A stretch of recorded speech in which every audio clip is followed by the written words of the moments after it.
Hello. Hello. Welcome to the Career Coven. I'm Bec. And I'm Annie. And this, Annie, is our last episode of season 2. I can't believe it. 2 down. I can't believe it. What have we been talking about for this whole time? Who wants to listen to us for this long? Fascinating. We don't know. We don't know. We're going to go out with a bang on the topic today of negotiation, one of my all-time favourite pastimes. Yes. I sort of take the spirit that everything in life is about negotiation. Just going to start there. Interesting. Discuss. Everything in life is about negotiation. I mean, I somewhat agree with that. I wouldn't say that it's like one of my favourite skills to practice, but I'm looking forward to learning from you, as always.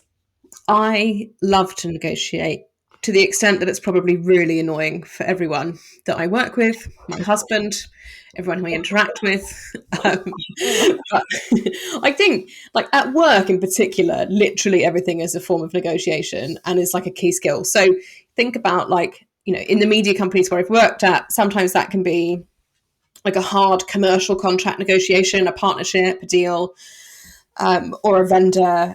In government policy, it's about negotiating between people with different policy objectives and external stakeholders. And kind of more generally, I think in a work environment, it's about gaining consensus and getting a path forward. Yeah. And then obviously, like in your personal life, like, well, personal and work is your pay. That's a big deal, which we'll talk about later. You know, even with my partner, any decision is a bit of a negotiation. We're in a 14-year negotiation about how many pets to have. Actually, we're in that negotiation as well. It's not 14 years long, but it's still a negotiation that's very active, I would say. I've got us up to 2 so far, but I've not lost hope that a dog will come in the next 2 years. But I think more generally, as a philosophy for me, negotiating is about finding a path forward that satisfies everyone's objectives. And obviously, everyone can't have everything. And I think what's really fun for me about negotiation is that it actually requires a bit of creativity and a bit of flexibility and adapting to what's going on. I recently have been watching Suits because I'm pregnant and do nothing except for watch TV. Yeah. I don't know if you've seen Suits, but I have. They basically negotiate the whole time. Probably not a style that like I would do because there's quite a lot of lying in their negotiation. But I particularly liked this quote from Harvey Specter when he says, "What are your choices when someone puts a gun to your head? You take the gun, or you pull out a bigger one, or you call their bluff, or you do any of the 146 other things." And what I like about this is that it's not just one option, right? That I think in negotiation, there's so many things you could do, which is why I find it really fun. Tell me what negotiation means for you. Yeah, it's interesting. A lot of the things, like in my personal life, there's not that much negotiating, I would say. Is that you win all the time, though? That would, in my personal life, I think that would be a fair reflection of many discussions. Yes. But yeah, I think professionally, you know, what I think about is obviously when fundraising, that is like a big negotiating moment that really, that is really incredibly important every time you do it. Anytime you hire anyone and or get hired, that is basically a big negotiation process once you're at the offer stage. Pay, yes. It's interesting because when you said, you know, lots of things at work about negotiation,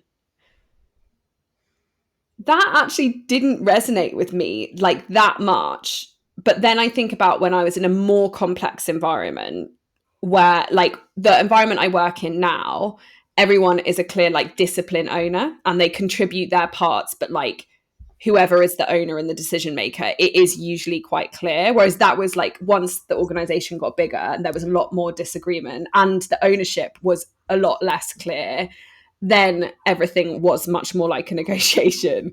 And I to be honest with you, I didn't like that all that much. So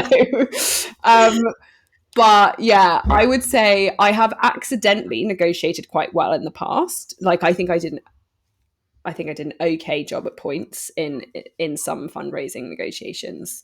It was all really accidental. Oh, don't be so mean to yourself. No, no, What no. is There were actually moments where I was like, "That's insane! I'm not doing that." And then that was like a really good thing to say, and all of those things got removed. But I actually was just like reading a logical thing, and I was like, well, I would obviously never do that, so I'm not going to be doing that. And I think this kind of firmness with which I just said no, they were like, okay, well, that's a really big thing for her. And to your point of like, it's kind of like trying to satisfy everyone. Everyone feels like, I've heard the saying that in a good negotiation, everyone feels that they've compromised. And I think because of the way that I was like, well, that one thing is like, there's no way for me. They were like, oh, that's a red line. We'll just kind of take that one out. But most of that was actually just accidental.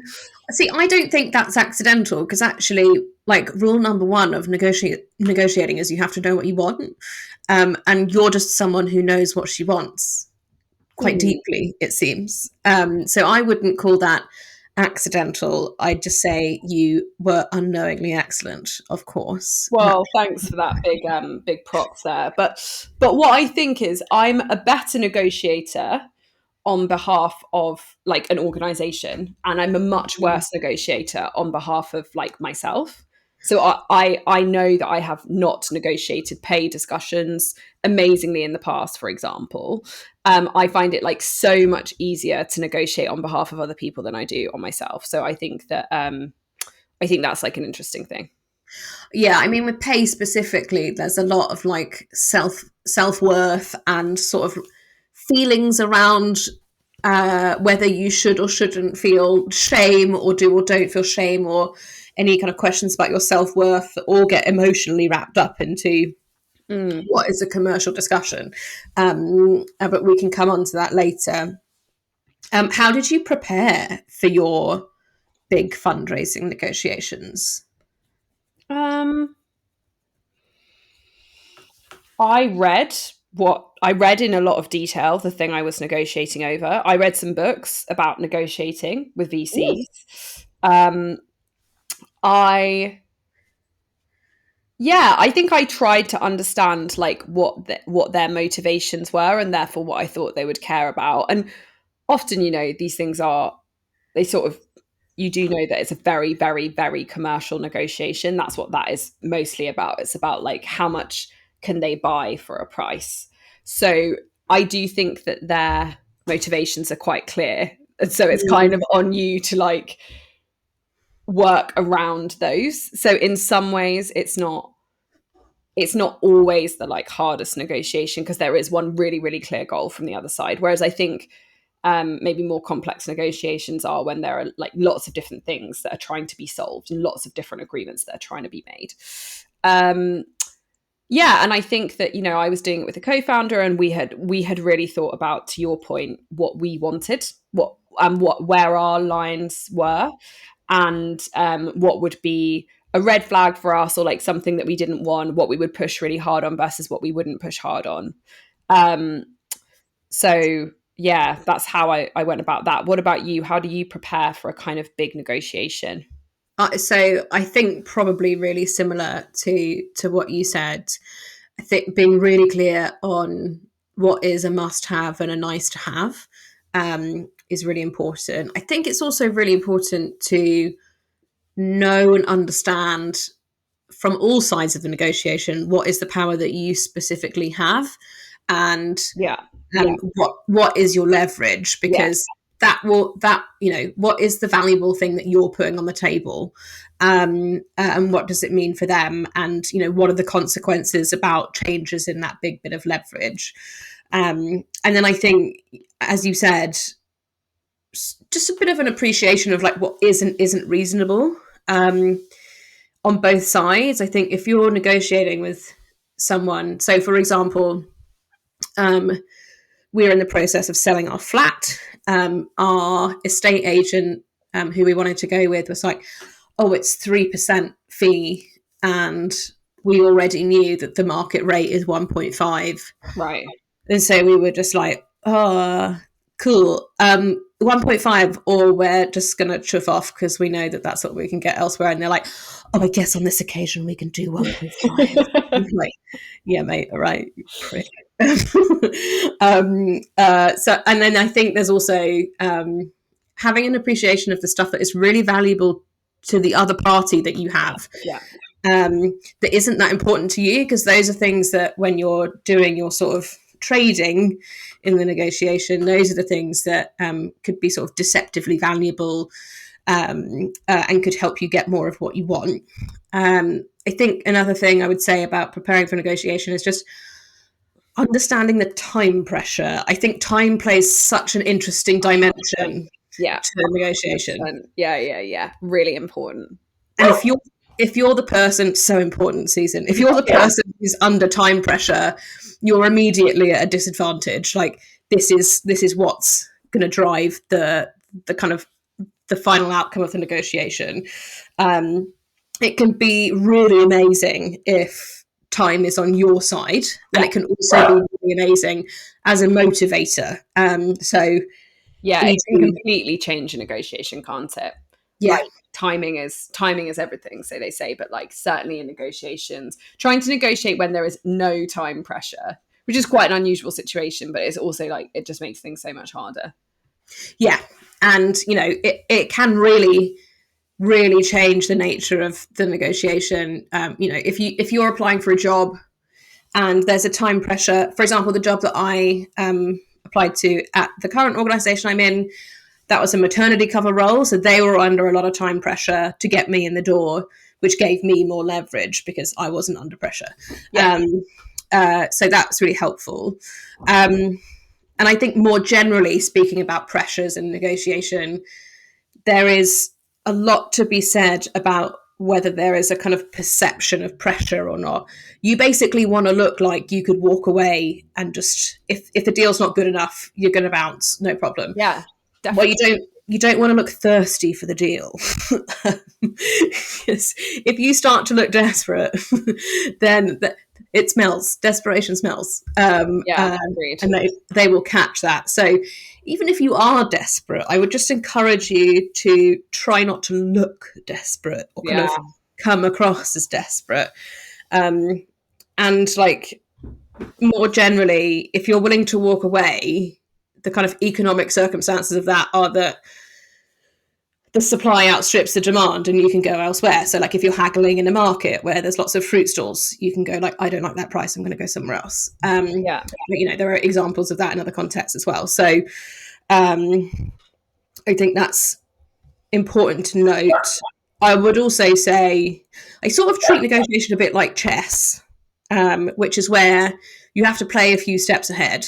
And if you have your argument, you need to be aware of their counter arguments and then what you would respond to those to win, right? That's how you get to a checkmate. But that will also help you feel more prepared for, or less likely to be caught off guard when negotiations sort of go through their roller coaster, which they always do. And that's part of the fun, I think. But interesting. Gosh, you have nerves of steel. I think that like my preferred negotiating style is like get to an agreement like very, very, very fast. I think in a way that's negative for negotiation. I think that my tendency is like, I just like to get decisions made, just like push for a decision, push for something, push all the time. And I think like a real development area in this particular domain for me is to like be patient and like let the negotiations kind of run for longer for better outcomes, because I think I probably maybe give too much for the sake of getting it done. And I think that's probably means that I'm not an amazing negotiator, which is something that I would say is like I'm definitely not an amazing negotiator. So I'm learning from you, Bec. What you suffer from, Annie, is your get shit done syndrome, where chronic. It's chronic and it's serious. It's also what makes you amazing. So don't beat yourself up for that. That's how you've got to where you've got to. I would also say, like, not everyone needs to be a negotiator. Like, I have stepped in as a negotiating advocate for someone before when they were not in a particular position to be able to do that. And it's really a lot easier to negotiate on behalf of other people than it is for yourself, as you said earlier. Yeah. So I think if anyone's like really nervous about it, they should just think about, is there anyone else in the room or who could be in the room who would help that? Yeah, I think that's really good advice, actually. I think a lot of people never ever think about asking anyone for help in this dimension. And I think that can be really, really valuable. So yeah, I think that's a great thing to flag. Okay, so on like we're in the middle of a negotiation, me and you, Bec. Yeah.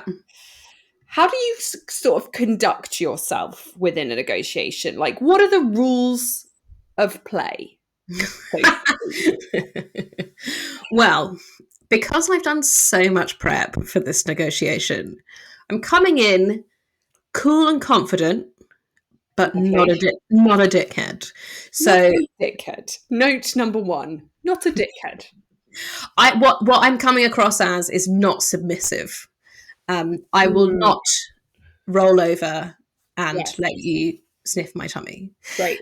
It's not the time to be avoidant. It's the time to be direct and confident. I tend to feel with negotiations, it really depends on the scenario, but these don't have to be tense discussions. Like, I agree. You want everyone to feel good about the outcome, even if they feel like they've lost a bit along the way. You still want it to be a win-win overall. Yes. And odds are you are probably going to be working with these people afterwards. And it's actually just more important to keep bigger picture relationship in there rather than being a bit stingy and then leaving a sour taste in everyone's mouth. Like, firm but fair, I think, is better than, trying to squeeze every little bit out of it.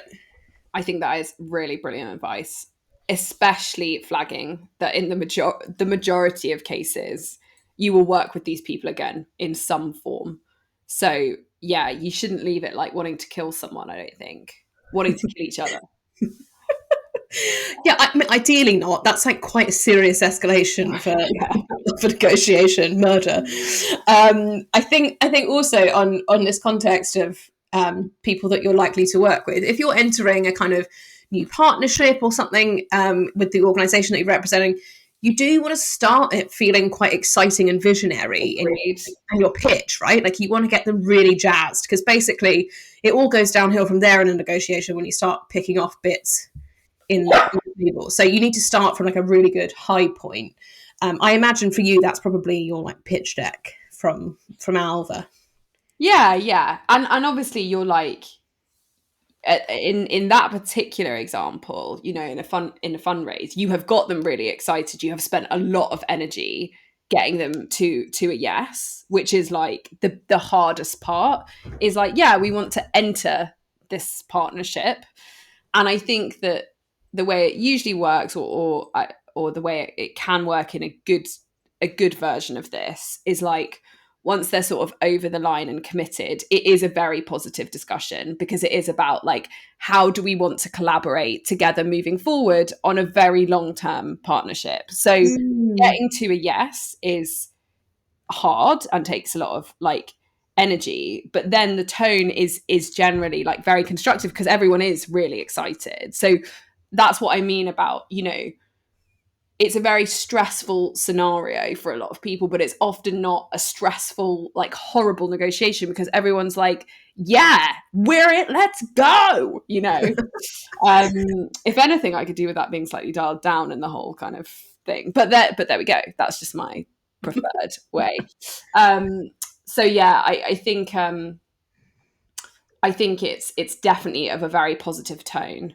And when most of the things where if you're like buying a house, right? Someone wants to sell it, you want to buy it, you're excited about buying it, they're excited about buying their next house. Like, lots of negotiations, I think, are quite positive.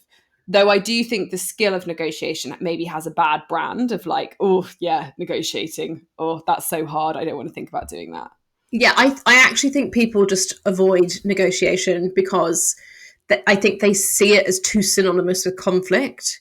Agreed. And like, it's not conflict. They're different things. I would say though, another thing on a slightly different type of negotiation, there are circumstances where you can play really hardball. This is probably not in a professional context. This is probably With Tom, you're playing real hardball on the holiday negotiation. but for example, my beloved Fiat 500, who I called Bettina, we went on holiday and some builders poured some concrete on it, and then they scratched it off, and our neighbour saw and took loads of pictures. When we came back, she was like, those guys really messed up your car. And I was like, great, you're paying for the car, building company, or I am going to the police. And they were like, yes, great, we will cover the cost of the car. And then the car was free. So, just when you're in scenarios like that, just this is like your time to be really ballsy. Yeah. Threaten some things like the Consumer Rights Act or the police or whatever. Know your rights. Yeah. Okay, so knowing your rights, you're acting calm, you're acting professional. What else are the rules of engagement? Like, what are the tips when you're in the middle of a negotiation? What are the tips for how you should conduct yourself? I think if you need to think about something, like if this is a live conversation that we're having, it is. I think we should break the negotiation and have a pause. If I don't feel like I can kind of really think about my position in the discussion properly. So like take a break, reassess, come back. I don't think you could I couldn't negotiate for hours and hours on end. That's just like mental Olympics. But yeah. I think taking a break and reassessing before going back in is fine. I would also say, just as a general rule of thumb for negotiation, that if you don't have the power, you should probably never give an ultimatum, because you will lose. I think you would see this sometimes in a work context when someone's like, I need you to pay me more or I'm going to quit. And you're like, yeah, weak. Very weak. See you, sucker. Nice knowing you. Goodbye. Good luck getting your higher paid job. Stuff like that, like you can't just sort of throw that around willy-nilly. It's powerless, and it makes you look shit at negotiating. Yeah, you don't want to go to the extreme immediately, right? Like not in many scenarios, I don't think. So although actually saying that, like let's say we're talking about numbers and you're going to pay me something. Okay. And you've got a rate that you want to pay me, and I'm like, how can I get the most out of Annie? I will go in at my top number the top number that doesn't seem like I'm a fucking idiot. That's an important caveat. You'd be surprised how many people's top number is like, what are you talking about? It just makes you look so dumb if you do that. So your top number has to be within the realms of some sort of realism. But I will always start at the top and you will always start at the bottom, and then we'll end up meeting in the middle. That's how it always works. Yeah, and one thing I can't remember where I heard this, but I have found it like quite helpful because I have been a consultant and I have therefore been negotiating a day rate like quite often. And yeah, one thing I listened to before I started consulting said like, no one's gonna have your back except for like you in these discussions. So you have to like push for yourself a bit. And I was definitely not someone who would have like gone in with a silly number ever. If anything, possibly the opposite. But after I'd heard that, I was like, okay, I'm going to decide what I think is like fair for me, like what I would pay for me. And then I'm going to add 20% because I'm probably undervaluing myself. And I'm going to say that is my baseline. Like, I'm not going to go lower than this number. Ooh, I love this girl math, Annie. Yeah, it's girl math. Girl math. And I think that actually got me to what I genuinely feel like is a fair number. And I haven't gone below it.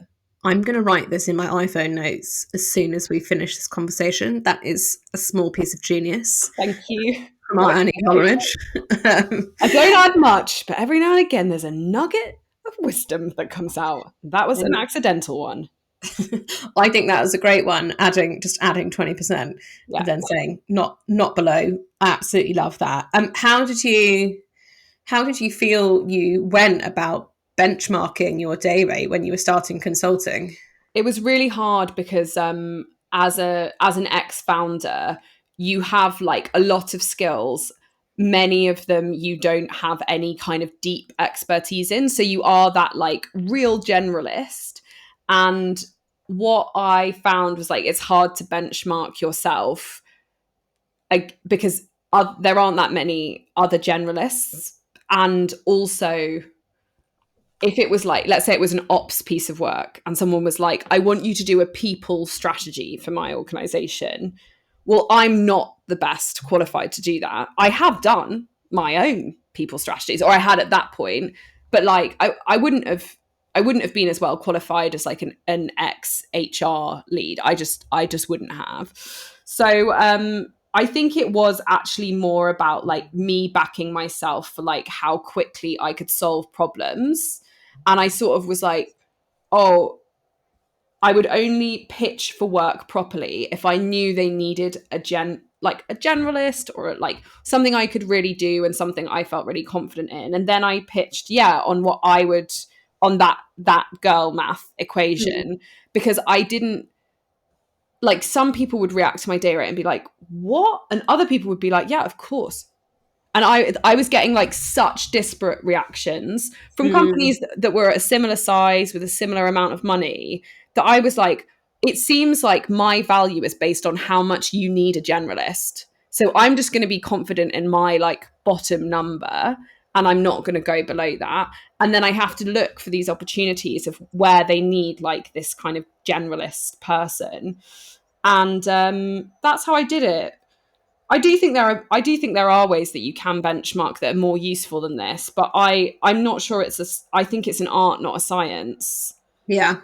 And did you negotiate from your rate, or would you just say this is my baseline, if you're not hitting it, I'm out? No, I did negotiate. I negotiated based on how much I wanted to work with people. So I wouldn't go below my personal like bottom line. Depending on the type of organization, I would say a number. Transparently, for larger organizations like corporates, that number was extraordinarily higher than for a pre-seed startup. Yeah. But yeah, if I really wanted to do something, or if I could like fit it in around other work, I would like negotiate on the number. And I think, as having been a small business owner for a time, I was also very empathetic to people being like, actually, that £20 an hour like does matter to me. And I would be like, yeah, okay, I can actually accept that as long as it doesn't go past this bottom threshold. So yeah, I definitely negotiated. I negotiated on things like length of contract, amount of time, because obviously if someone is booking you for like a whole year as a freelancer, very hard with IR35, I would not recommend it. But if someone is booking you, Wait, what's IR35? it's a tax thing where like Oh, really freelancers shouldn't do full-time roles. It's sort of right. like bad juju and the tax man, vibe. So let's say someone was booking me for 3 months of work. That meant I didn't have to do any business development for 3 months. And I could obviously like negotiate more because I know I've got fixed work for that amount of time. Whereas if someone wants to give me an hour of work every 2 weeks, I'd be like, oh, for that hour and the context switching that's going to involve for me, that's actually going to be a lot more per hour than I would charge at the hourly rate for 3 months of fixed work, security for me. So yeah, I think there's lots of different factors that can kind of come into your own price when you're freelancing. Super interesting. I think what you say on the context of what the other party values is really important. I think, when, like, for example, just to go back to the house thing, because it's all I can think about. Yeah. I am very visibly pregnant and I'm looking to buy a house and we have a Yeah. home, and so I will really highly value houses that are not in chains or houses that are already off and running, and where we can move in and do no work before the baby is due. And because I value that so much, I already know that price is what we are going to have to compromise on, Yeah. because if I wasn't pregnant, I would just sort of hardball forever. But I think like just understanding what the other side is going through and what's important to them is really important as the kind of conversation evolves over time. Yeah. And then one other thing I would add on the us currently negotiating, like if there was more than one of me, I not everyone likes this.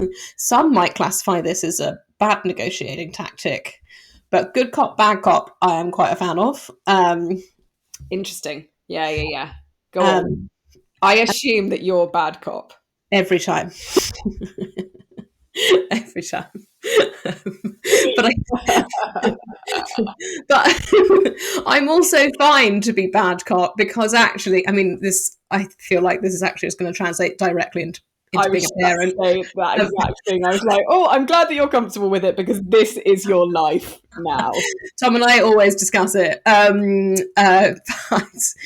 in a kind of work context, for example, we're in a vendor discussion with someone, and it's me managing the kind of commercials of it, and the technical team doing technical discovery. And it's actually more important for them to have a really good relationship to progress those technical discussions. But I will be the one who, as the purse holder, is like, no, we don't like that. And don't be silly.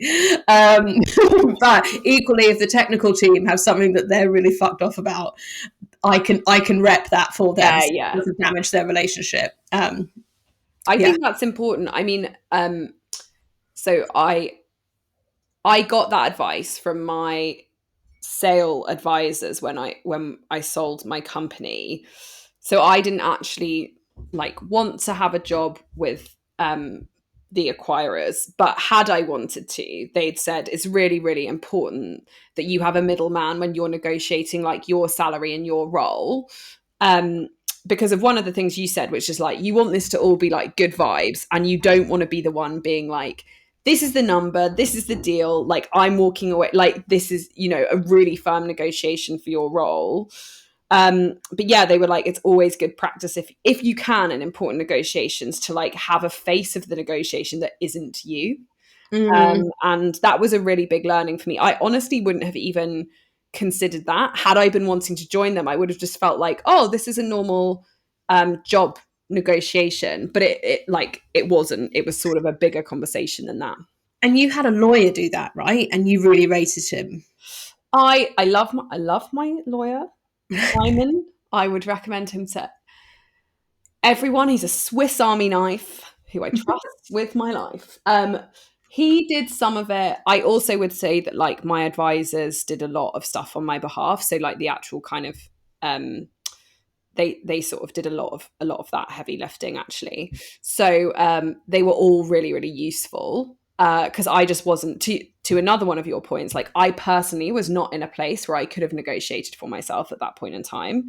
Not that was really what was going on for the majority of that discussion. It wasn't really about me, it was about the company. But like I couldn't have advocated or negotiated for myself if that had been the setup, because I just was not in a like frame of mind to do it. So they very kindly did like support me in the moments where there was negotiations about me. They totally did that, and they really helped me. So yes. Legends. Absolute legends. Love them all. Oh, so good. Okay, let's talk about let's just park for now that the negotiation's gone really well. Okay, great. Let's talk about when you walk away from a deal. Yeah. I mean, I'm probably not like the one to ask about this, because I would walk away from like everything quite quickly. I think my whole vibe in life is like at any moment, yeah, I can just bounce. I think your vibe is speed. Yeah. option. Yeah, I'm like, if you are indecisive about, especially if the negotiation is about me, like if you are indecisive about me, zero time for this. Like, this is an obvious, this is an obvious decision to make. So come on, let's keep it moving. Let's keep moving. But no, I mean, I do think that factually, when I think about important negotiations, I think the points at which I would really have walked away from big things is if I got any real red flags, like I don't want to enter into this agreement.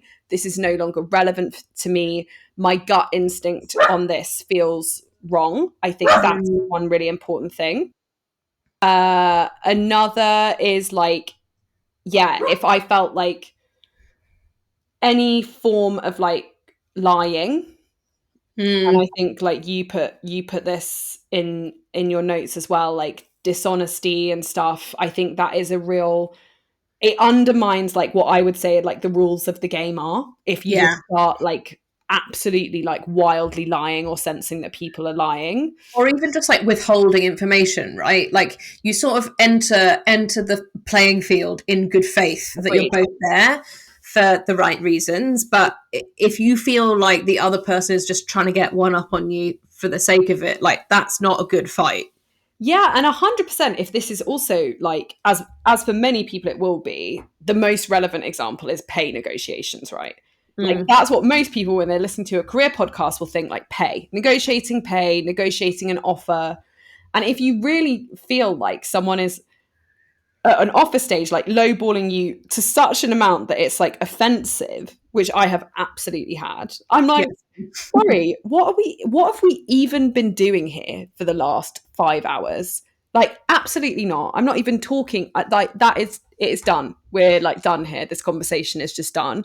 Because I think that like there's no way that you want to feel that your value, your what you feel your value is and what they perceive your value is so misaligned. Like I think that's really bad if there's a really big gap. And then I think if it's whilst you're in the role, right? Sometimes pay negotiations are really hard. There's bandings, there's stuff. But if someone is like freezing your pay for a long time and they cannot give you a reason, like, are you really in a negotiation?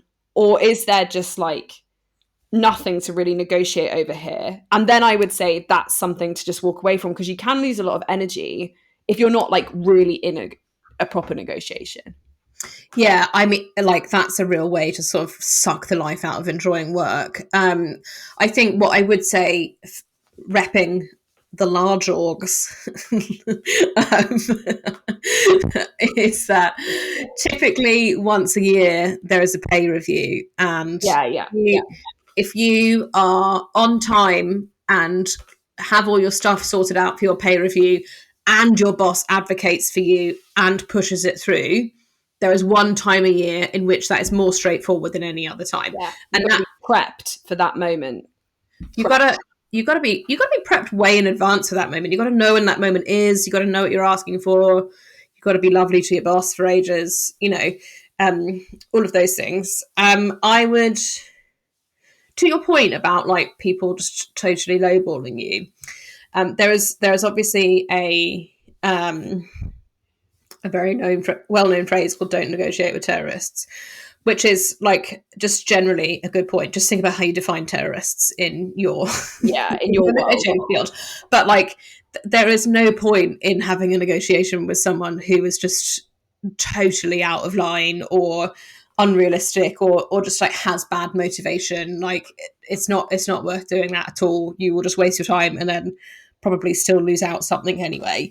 I do think more generally, there is a sort of grey area where maybe not for you because you move with speed.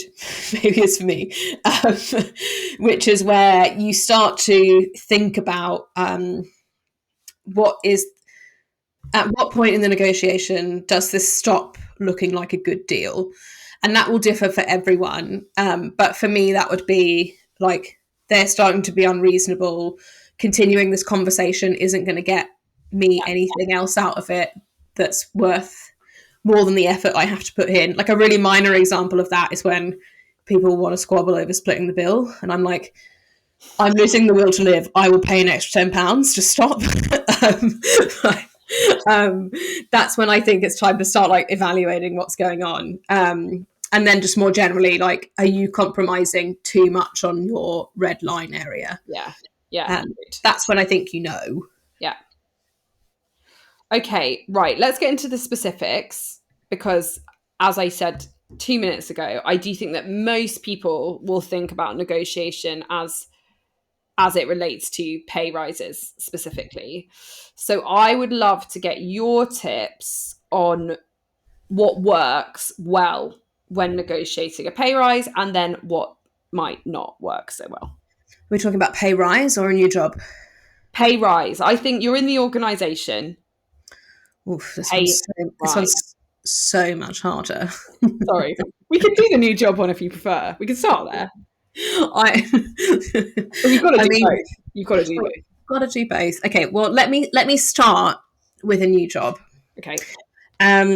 So you've obviously benchmarked, you've researched some data, and you've asked some people. That applies to both scenarios of new job and a pay rise. When you are at the offer stage, as a general rule of thumb, I think it's safe to assume that any organisation has a 5 to 10k wiggle room up for whatever they've pitched you at. That generally, there's always a bit of allowance somewhere. Usually, it would be bonkers if there wasn't one. So, but that's if they've advertised the salary, right? Yeah, but even so, like, let's say Bec's a marketing manager, and they've been like, we're delighted to offer you 50k. And I'll be like, ha ha ha, not taking less than 60. Yeah. So once you get the offer, you can assume that number that they've put you at, there is 5, did you say 5 to 10% or 5 to 10k above it? Oh, it probably depends on the salary. I said K, but might not be at the junior level. That might be quite a lot. Yeah. At the more senior level, probably K.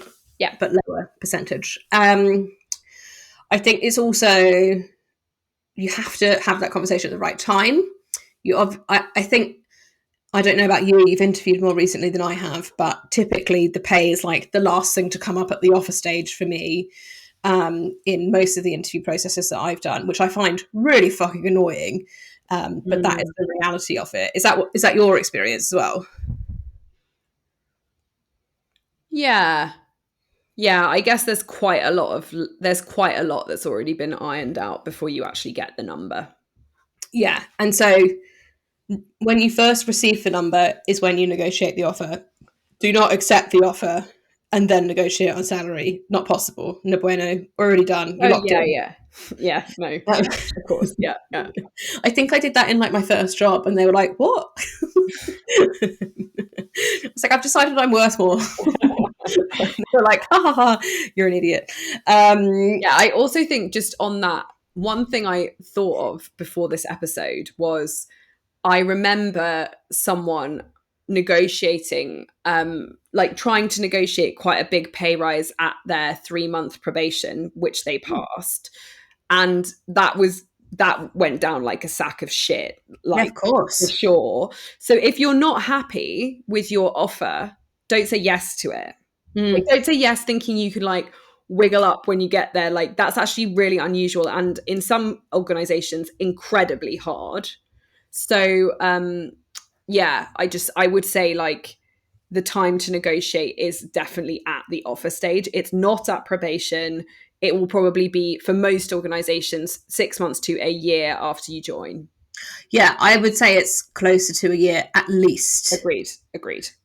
If someone came to me after 6 months and said they wanted a pay rise and they just started, I'm like, pardon me, but like, you don't know anything about the company still. So I like, if someone did that to me, I'd just be like, I don't know what you're talking about, but that's just. Sorry, what language are you speaking to me? Do you want to restart that conversation? Sorry. You can restart this conversation in 6 to 9 months. Correct. So then I think also when you're at the offer stage, it is about the whole package. This has become more important to me as I've got older. But for me, it's about flexi working. It's not just about pay. If you want Friday afternoons off, could you do an extra hour Monday to Thursday to make that happen? And is that okay so that you don't get a pay cut? All of those sorts of things are up for grabs. Like when I joined my current organisation, I was midway through my MBA and I wanted to continue to do it. And that was a big part of the negotiation. And they said,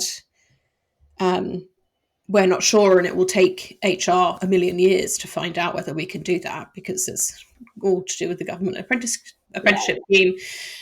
And I just said, okay, well, I really want to do that. And if we both work in good faith that we're going to aim for me to do that, I'm willing to accept this salary higher now with the risk that it might not come through, but we'll try. Yeah.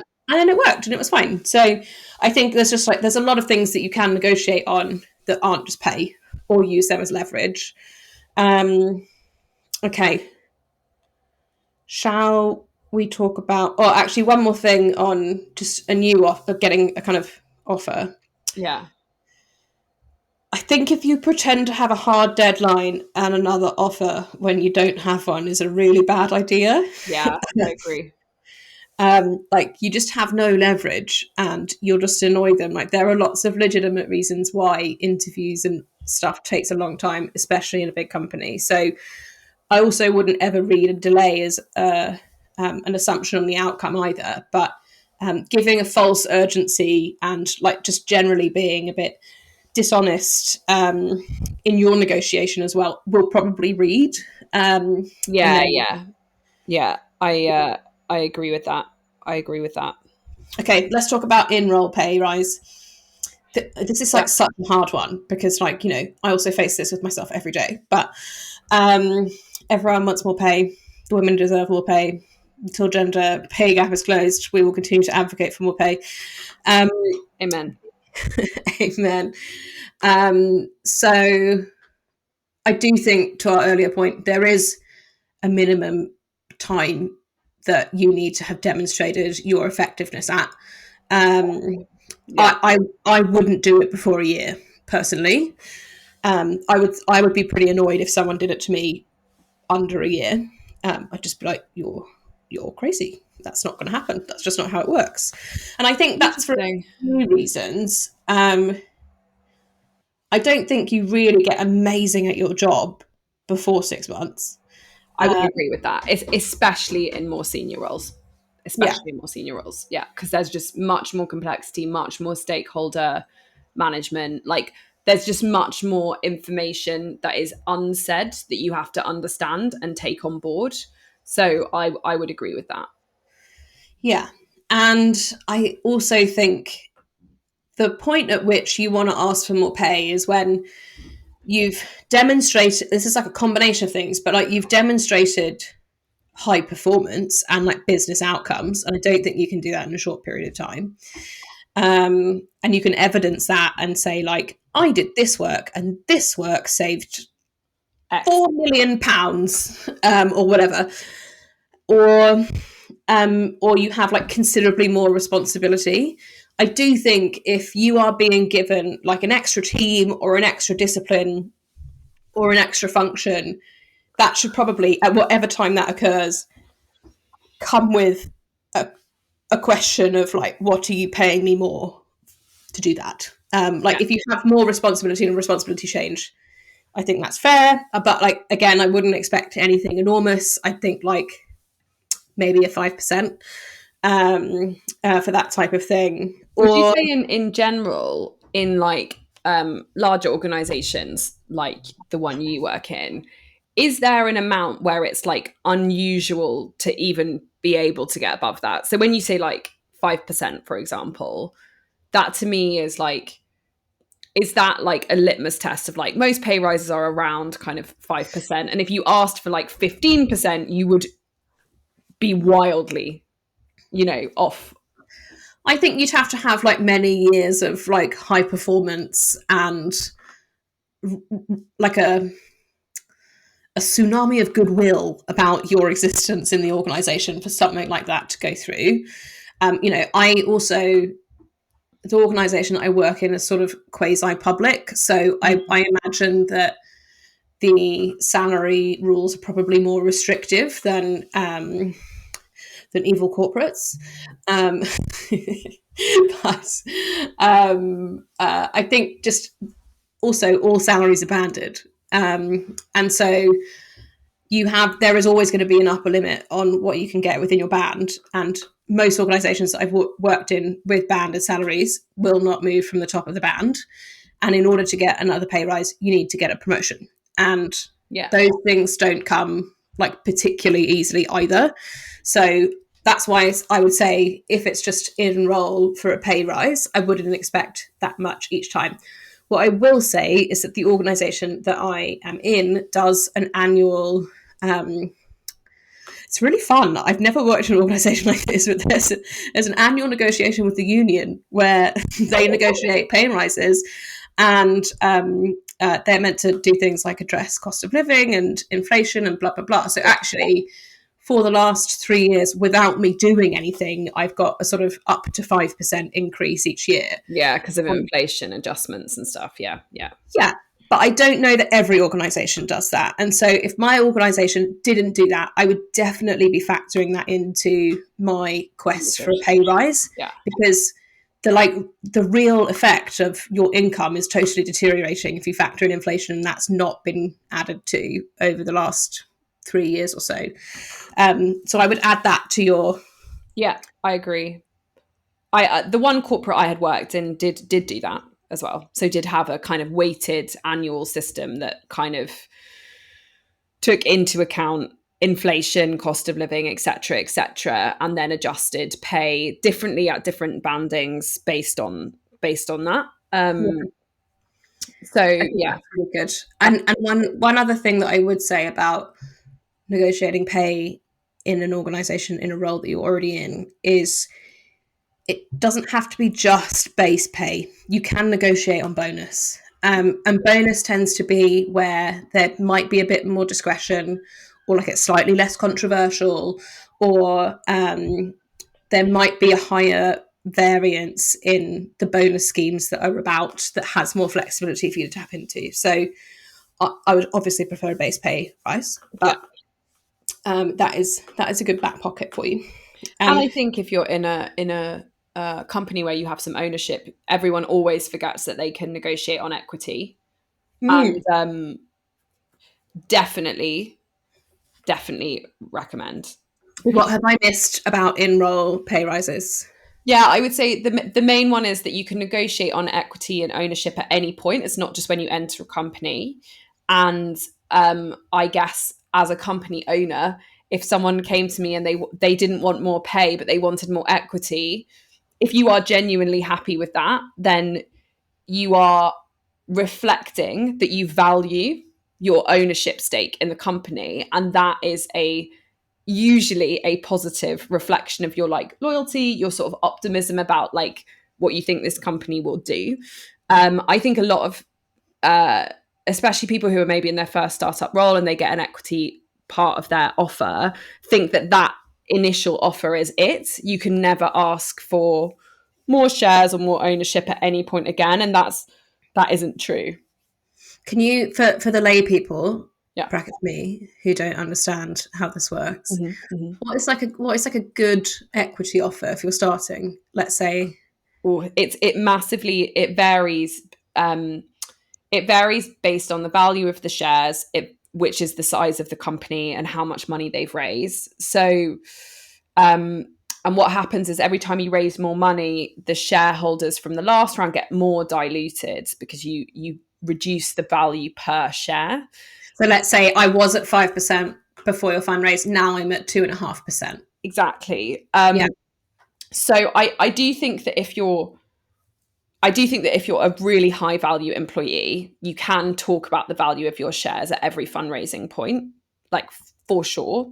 I think that is a completely valid commercial discussion to have with your manager. And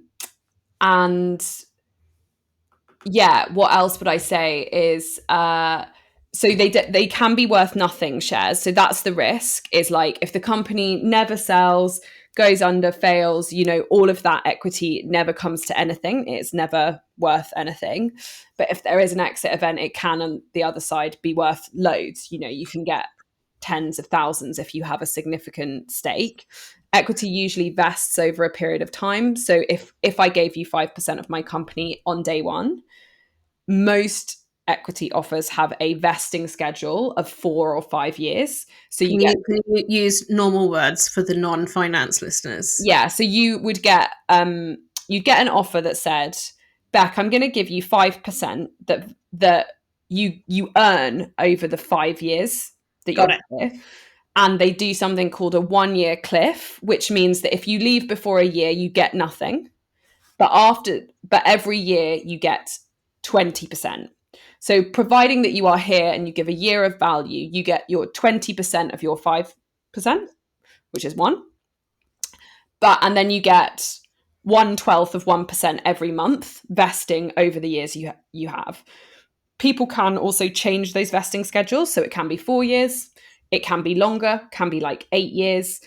That's all something that you actually can also negotiate on, which people never negotiate on, ever. I've never had anyone say, oh, you've given me a 5-year vesting schedule, I'd like a 4. I think that's actually incredibly, like, the difference between a 4 and a 5 or a 4 and an 8 vesting schedule is huge.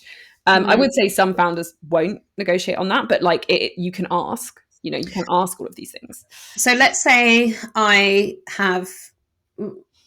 you've given me 5%. I've worked for 2 years. I quit. Yeah. What do I get? It's as long as you quit on good terms, you would get all of your vested 2.5%. Got it. If you were fired, and you were fired for like cause, if you were fired for a certain really negative reason, there could be a reason to not give you anything. So it is worth understanding like the terms of your shares. I think in some companies, if you're fired, you don't get any shares. So there should be a point at which you can read the kind of setup, yeah, options, and understand it. Me coming into your company, yeah, the sort of me negotiating on equity, I have to be really confident that I'm going to stick around for a long time for that to be worth anything, right? Yes, and you have to be like really back the team and the company to actually have an exit event, which is something like only 5 or 10% of startups ever have any sort of exit event. Let alone that pays back. In general, investors get paid back first.